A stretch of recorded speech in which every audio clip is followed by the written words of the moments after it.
வளர்ந்து இருக்கிறது. அவர்களே மிக சோர்ந்து போயிருக்கிறார்கள். இவ்வளவு பெரிய கூட்டணி ஏற்படும் என்று அவர்கள் கனவில் நினைக்கிறாங்க.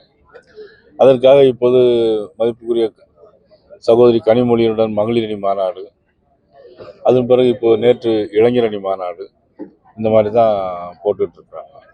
ஒவ்வொரு மாநாடும் போடும் போதும் அவர்கள் இந்த மாதிரி மிக மலிவான விலையில் பேசுவதும் பெண்களை தரக்குறைவாக பேசுவதும் தான் இன்னைக்கு திமுக வாடிக்கை வச்சிருந்தாங்க. இதே மாதிரி திமுக முந்தி கலைஞர் அவர்கள் முதலமைச்சராக இருக்கும்போது எமர்ஜென்சி போடுறதுக்கு முன்னால ஒரு மாநாடு போட்டாங்க. அந்த மாநாடுல மிக மிக கேவலமான முறையில் அன்னைக்கு உள்ள பிரதமராக இருந்த இந்திரா காந்தி அம்மையாரை மிகவும் மலிவான முறையில் திட்டினார்கள், பேசினார்கள். அதன் பிறகு அவர்கள் ஆட்சிக்கு வரவே முடியவில்லை. பிறகு ரொம்ப புரட்சித் தலைவருடைய மறைவுக்கு பின்னால் தான் அவர்கள் ஆட்சிக்கு வந்திருக்கிறாங்க. இப்பொழுது அதே இதை திருப்பி ஆரம்பித்திருக்கிறாங்க.